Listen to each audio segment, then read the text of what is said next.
Bonsoir à tous, heureux de vous retrouver. Je vais vous proposer dans la capsule de ce soir l'étude du dipôle RC pour les baccalauréats bio.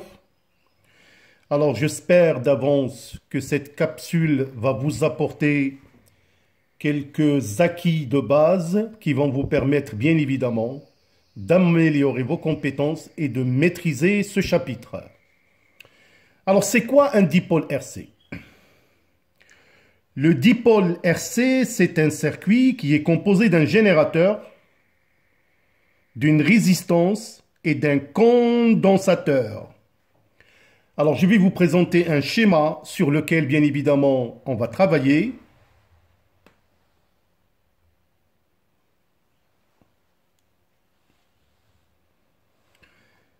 Le schéma suivant, qui représente le circuit en série du dipôle RC, comme vous pouvez le remarquer, est constitué d'un générateur de tension continue dont la force électromotrice E.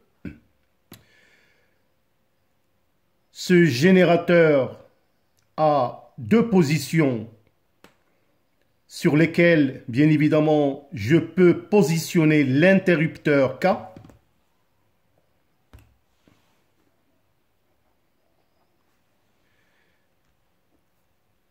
Quand l'interrupteur K est fermé, lorsqu'il est mis sur la position 1, il est en série avec une résistance, ou plutôt un conducteur ohmique de résistance R, lui-même en série avec un condensateur représenté par le schéma suivant qui est caractérisé par sa capacité C.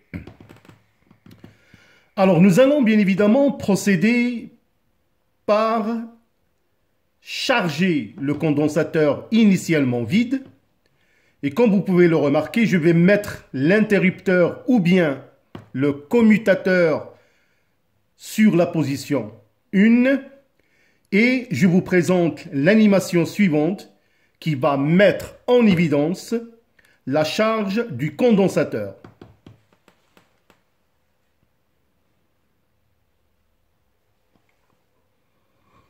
Dans l'animation suivante, nous allons mettre en évidence la charge du condensateur. Donc là, vous pouvez déjà remarquer le générateur de tension continue de force électromotrice E, qui est relié en série avec un conducteur ohmique ou bien un résistor de résistance R, lui-même en série avec un condensateur.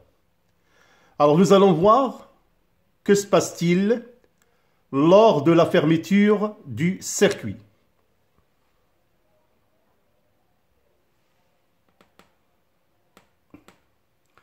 Remarquez le déplacement des électrons. Là, nous avons le sens du courant qui rentre de ce côté-là. Les électrons se déplacent de l'autre côté pour aller s'accumuler sur l'autre côté du condensateur. Notez dans ce cas-là que le condensateur est formé de deux armatures, celle-là et une deuxième armature. On remarque que la première armature se charge positivement, alors que l'autre armature qui accumule les électrons se charge négativement. Remarquez juste à côté l'évolution de la charge au niveau du condensateur, qui est une fonction croissante.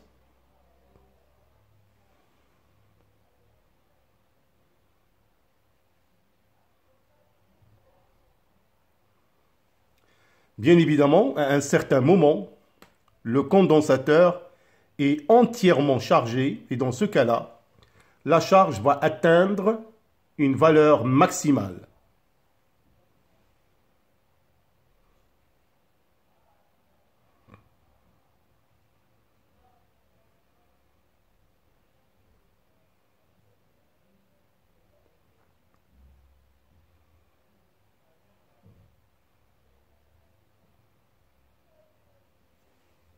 Alors donc, une fois la charge atteint sa valeur maximale, bien évidemment, on dit que le condensateur est entièrement chargé. Alors maintenant, nous allons étudier le phénomène physique d'une manière mathématique en établissant les variations de quelques paramètres, à savoir la variation de la tension UR aux bornes du conducteur ohmique, de la tension qui naît aux bornes du condensateur que nous allons noter UC, et bien évidemment d'autres paramètres comme l'intensité du courant et la charge. Donc nous allons établir 4 équations différentielles.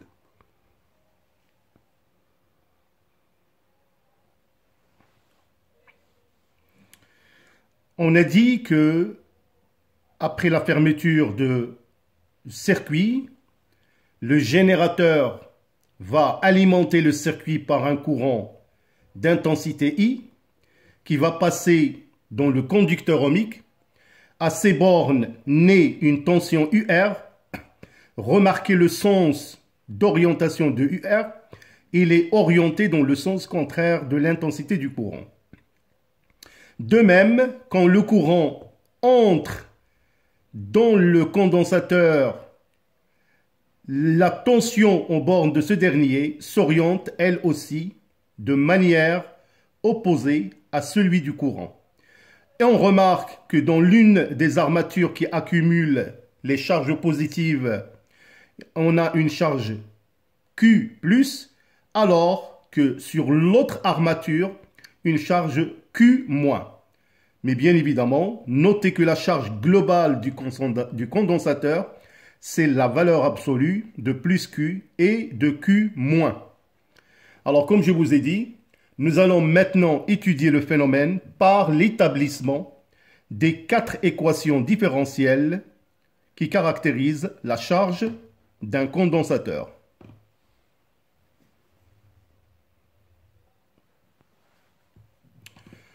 Lors de la charge du condensateur, on va noter bien évidemment toutes les variations qui sont sous forme de relations à connaître impérativement. Alors tout d'abord, aux bornes du conducteur ohmique, la tension UR est égale à RI, c'est la loi d'Ohm. UR est exprimé en volts, que la résistance en ohms et l'intensité du courant en ampères.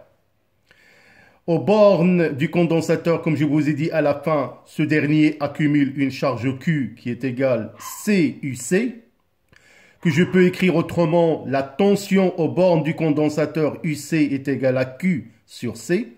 Notez que la charge est exprimée en coulomb et la capacité du condensateur représentée par C est exprimée en farad. L'intensité du courant I est égale à dQ sur dt, qui est égal à CDUC sur dt.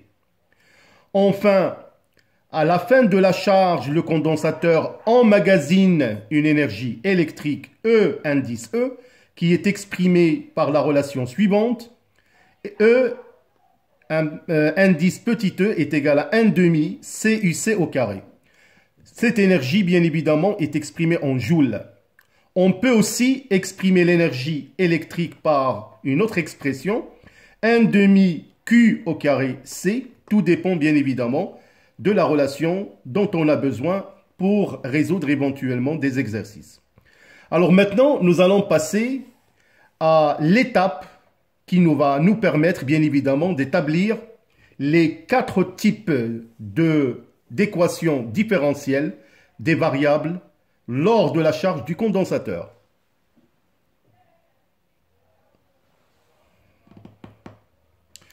Alors donc, comme vous pouvez le remarquer, pour établir l'équation différentielle vérifiée par UC de T, c'est-à-dire la tension entre les bornes du condensateur, et comme j'ai à traiter un circuit en série, je vais utiliser tout simplement la loi d'additivité des tensions, encore appelée la loi d'émail.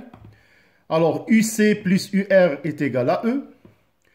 UC plus RI est égal à E. Comme vous pouvez le remarquer, j'ai remplacé UR par sa valeur RI. Nous savons bien évidemment que I est égal à C DUC sur DT. je remplace et je vais trouver tout simplement UC plus RC, DUC sur DT est égal à E. Et là, j'ai bel et bien une équation différentielle que la tension entre les bornes du condensateur vérifie. Notez bien évidemment qu'une équation différentielle dans la partie RC, en général, c'est une équation qui s'exprime en fonction de UC, qui est la variable, et bien évidemment avec sa dérivée, DUC sur DT. Notez aussi que dans ce circuit RC, on a les constantes qui ne varient pas tout au long de l'étude expérimentale, à savoir E, la force électromotrice du générateur, grand R, la résistance du conducteur ohmique, et bien évidemment C, qui est la capacité du condensateur. Ce sont des constantes, et certainement vous allez voir par la suite que ces constantes, je vais les faire sortir parfois dans mes calculs. Alors maintenant, je vais passer pour établir l'équation différentielle vérifiée par la charge.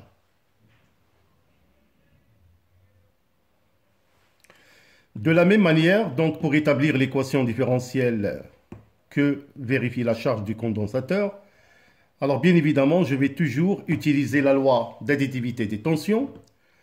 Nous partons toujours de l'égalité UC plus UR est égal à E. Alors, remarquez que UC, je vais la remplacer par la valeur Q sur C, plus RI, et je remplace I par DQ sur DT. Donc, je remplace dans l'égalité, et j'aurai ainsi Q sur C plus R DQ sur DT est égal à E. Alors, par la suite, je vais multiplier chaque membre de l'égalité par C, et vous allez trouver à la fin l'équation différentielle vérifiée par la charge, Q plus RC DQ sur DT est égal à CE.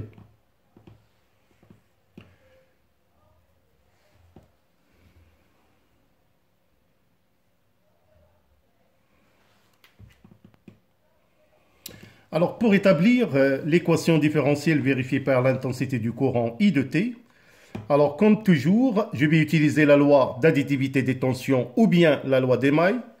Je pars toujours de l'égalité UC plus RI est égal à E. Je remplace UC par Q sur C plus RI est égal à E. Alors là, il faut faire très attention. À cette étape-là, je vais procéder par dériver l'égalité. Donc, je dérive Q sur C plus RI est égal à E prime, qui va avoir cette forme, puisque notez ici que 1 sur C est une constante, donc je vais le faire sortir.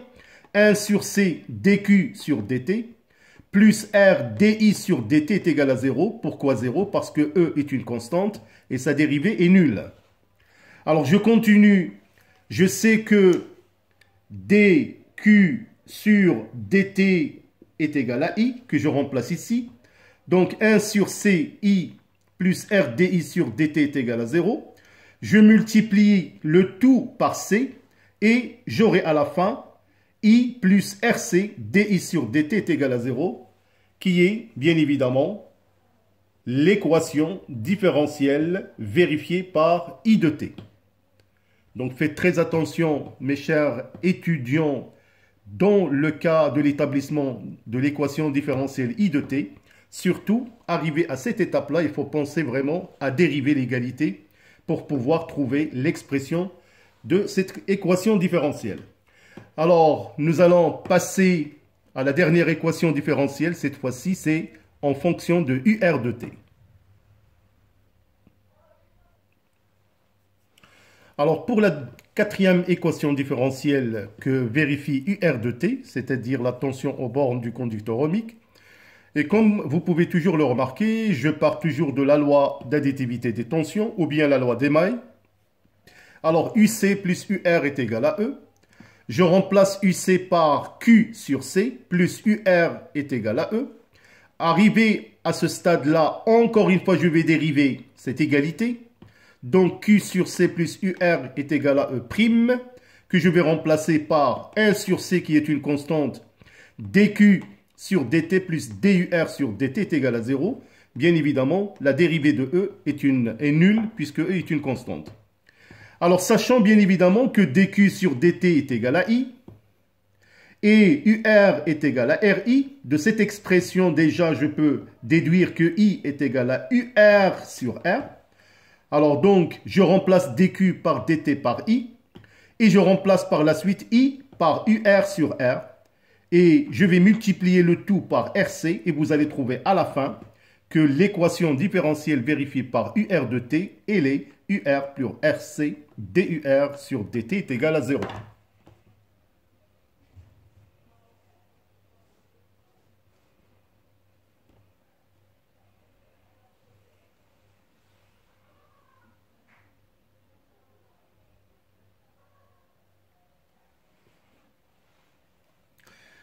Alors donc, je vais reprendre l'équation différentielle vérifiée par la tension aux bornes du condensateur que nous avons déjà établie précédemment. Donc, UC plus RC DUC sur dt est égal à E.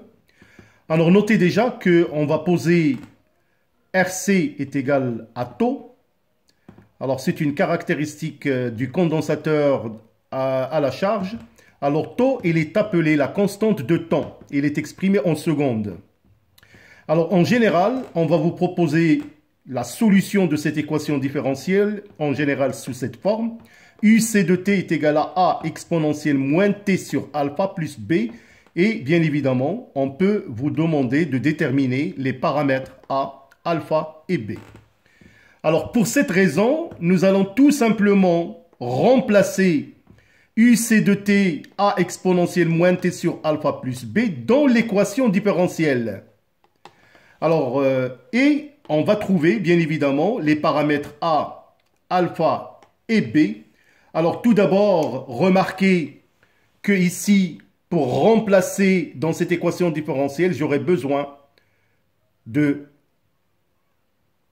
établir l'expression de DUC sur DT à partir de cette expression-là. Alors donc, on détermine DUC sur DT, qui est la dérivée de l'expression A exponentielle moins t sur alpha plus P sur DT, que je peux écrire de cette manière, tout simplement, c'est tout simplement du maths. Sachez que dB sur DT est une constante, donc c'est 0. Alors, donc, la dérivée de A exponentielle moins t sur alpha par rapport au temps est égale DUC sur DT, qui est égal à moins A sur alpha exponentielle moins t sur alpha. Alors, dans ce cas-là, je vais remplacer DUC par cette expression, plus l'expression de UC de t dans l'équation différentielle.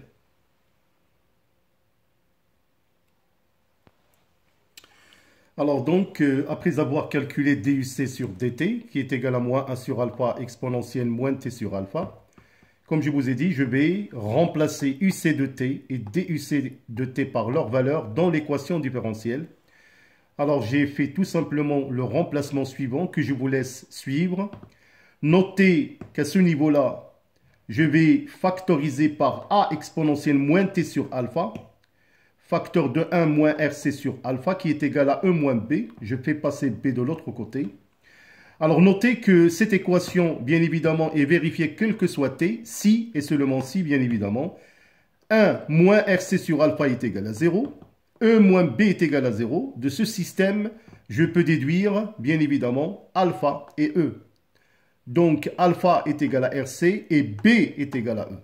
Donc, ce ne sont que des calculs mathématiques.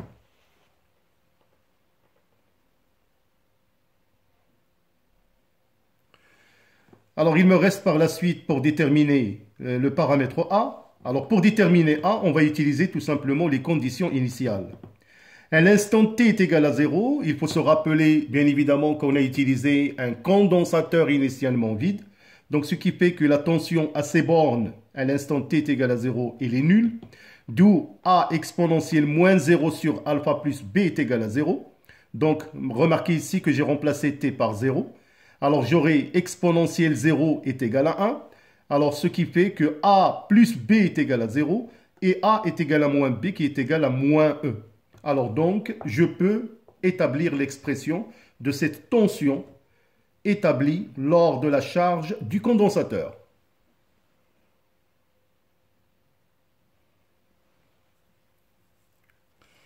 Alors donc, on a trouvé les paramètres A, alpha et bêta. Alors, je peux maintenant remplacer ces paramètres trouvés dans l'équation proposée. Et nous allons trouver que l'expression de UC de t est égale à moins E exponentielle moins t sur RC plus E, que je peux écrire autrement. UC de t est égal à E facteur de 1 moins exponentielle moins t sur RC, bien évidemment, sachant que RC, c'est τ, qui est la constante du temps.